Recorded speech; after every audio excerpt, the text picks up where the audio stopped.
कि ये दोनों को अगर तत्काल डुमरिया से नहीं हटाइएगा तो महीना 2 महीना में वहाँ और दंगा होगा।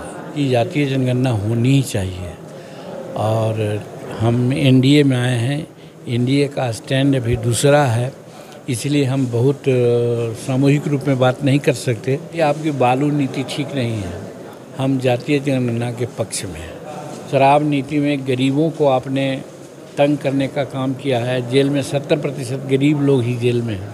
भगवान को ताक रहे हैं कि कब वर्षा होगी।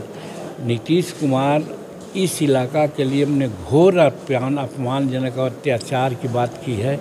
उत्तर प्रदेश में, मध्य प्रदेश में 3 रुपये 4 रुपये यूनिट है, अब यहाँ 7 रुपये 6 रुपये यूनिट दिया जा रहा है। डुमरिया क्षेत्र में सर बार बार 2 समुदायों में और 2 पक्षों में जो झड़प हो रही है उस पर क्या कहिए? देखिए, वहाँ हम कल गए थे, तीनों जगह हम देखा है। वहाँ पर पुलिस प्रशासन की गलती के चलते सारी बातें हो रही है, चाहे भंगिया का मामला हो, बलिया का मामला हो, इवन डुमरिया का भी मामला है। डुमरिया में मोटरसाइकिल के चलते 2 लोगों में कुछ बातचीत हो गई और आपस में झगड़ा हुआ, एक दूसरे को फिर मारा दूसरा दिन भी, और तीसरा दिन जो पिटाया उस गांव, दूसरे गांव से 40-50 आदमी आके समूचे बाज़ार को डिस्टर्ब किया।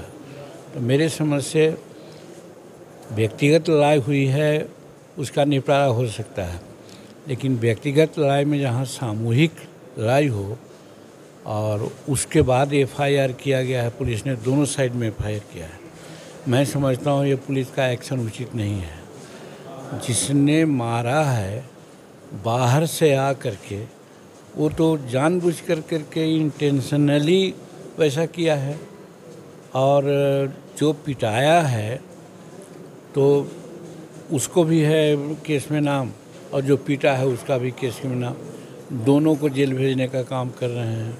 सब आपस में मिलजुल करके करना चाहते थे, केस मुकदमा नहीं करना चाहते थे, लेकिन पुलिस जानबूझ करके वहाँ केस की है, और केस करने से पकड़ाधरी भी हो रही है।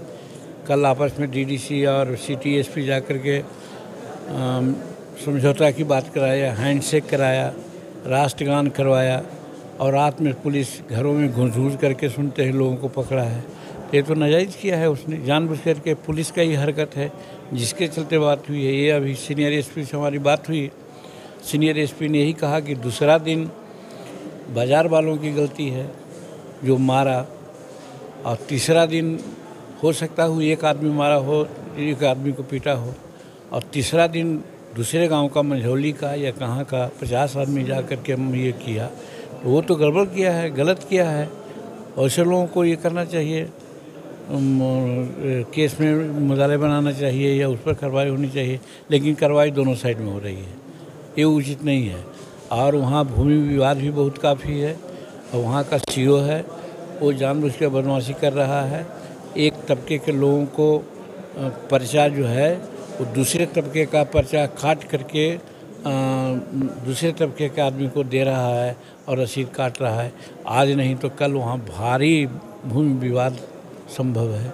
तो वहाँ एक प्रवीण नाम के दरोगा हैं सो, और अंचल अधिकारी, दोनों का जो एक्शन है ठीक नहीं है। हमने कल भी मांग किया है, आज भी आप लोगों के माध्यम से हम मांग कर रहे हैं।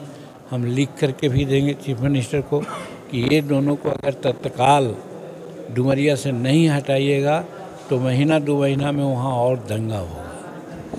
अभी जातीय गणना पर सर जो रोक लगी थी उसको हटा लिया गया, इस पे क्या कहिए?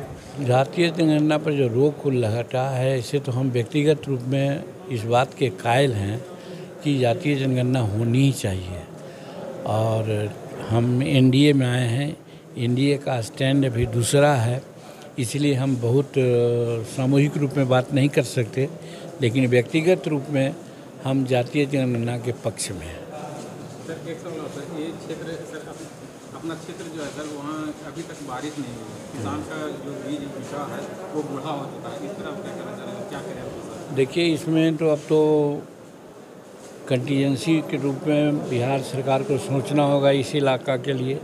लेकिन एक बात बहुत प्रमुखता से आपसे हम कहना चाहते हैं, अगर इसको आप कर सकते हैं तो आज चूँकि हम महागठबंधन में न हैं, इसलिए नहीं कर रहे हैं।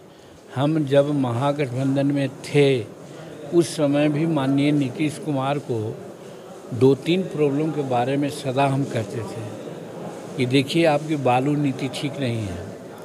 बालू के चलते खास करके दक्षिणी बिहार के किसान लोग ऐसे हो रहे हैं कि उनका ज़मीन बंजर होने जा रहा है और सब मजदूर मार खा रहे हैं। दूसरा शराब नीति भी है।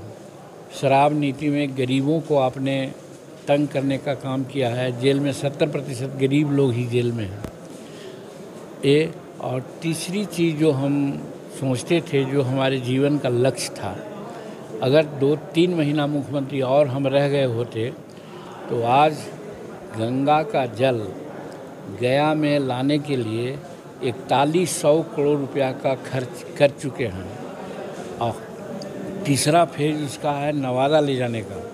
नवादा ले जाएंगे तो वो 60-100 करोड़ यानी 6000 करोड़ रुपया खर्च कर रहे हैं।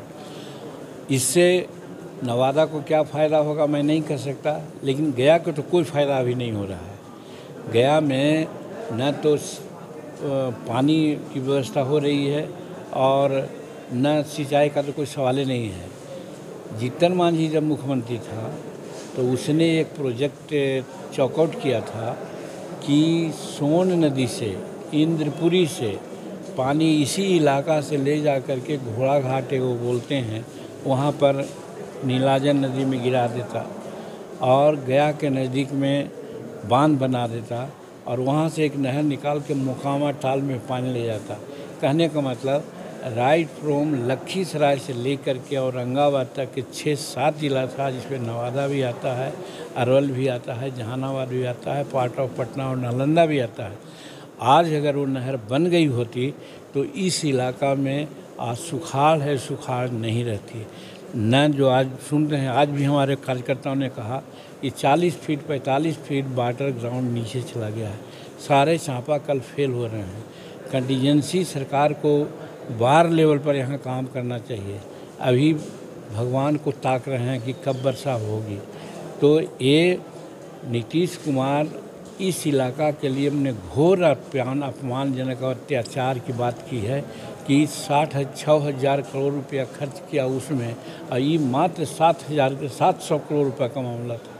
अगर ये हो गया होता तो न तो यहाँ के पशु पानी बिना मरते, न तो यहाँ पानी का अभाव होता किसानों को पीने के लिए, और नहर से पानी जाते रहता तो आज यहाँ हरियाली रहती, सुखाड़ नहीं होता। अभी क्या ऑप्शन है? तो अब ऑप्शन है बिहार सरकार को इसको कंटीजेंसी रूप में सुखाड़ग्रस्त घोषित करे और काम करे उसके अनुरूप में। अच्छा, अभी फिलहाल में सर डीजल अनुदान के नाम पर लॉलीपॉप दिखाया जाता है कि डीजल अब चल नहीं रहा है। जब डीजल अनुदान देते हैं तो उनका वो क्लेम अपने आप झूठा हो जाती है, जिसमें कहा जाता है कि 22 घंटा बिजली देते हैं। हम भी कहते हैं कि बिजली में सुधार हुआ, भले महंगा रेट में दिया जा रहा है। उत्तर प्रदेश में, मध्य प्रदेश में 3 रुपये 4 रुपये यूनिट है, अब यहाँ 7 रुपये 6 रुपये यूनिट दिया जा रहा है। महंगी बिजली है, लेकिन बिजली अगर 15 घंटा दे रहे हैं, 12 घंटा दे रहे हैं, तो डीजल अनुदान की क्या ज़रूरत थी? जो उसके जगह पर किसान को कुछ नगद ही दिया जाता है कि जिससे कि उस खाद बीज का प्रबंध करके खेती उपजाने का काम करते हैं। तो बिजली माफ़ किया जा सकता है सर? जीतन मांझी का यही तो था कि 5 एकड़ ज़मीन रखने वालों का बिजली बिल माफ़ कर दीजिए। अगर 2 महीना हम और रह गए होते तो किसान को बिजली एकदम फ्री हम देने का काम करते, जैसे दूसरे राज्यों में है। लेकिन ये बिजली फ्री करने वाले नहीं हैं। ये तो जो काम कर रहे हैं सब आप लोग देख रहे हैं।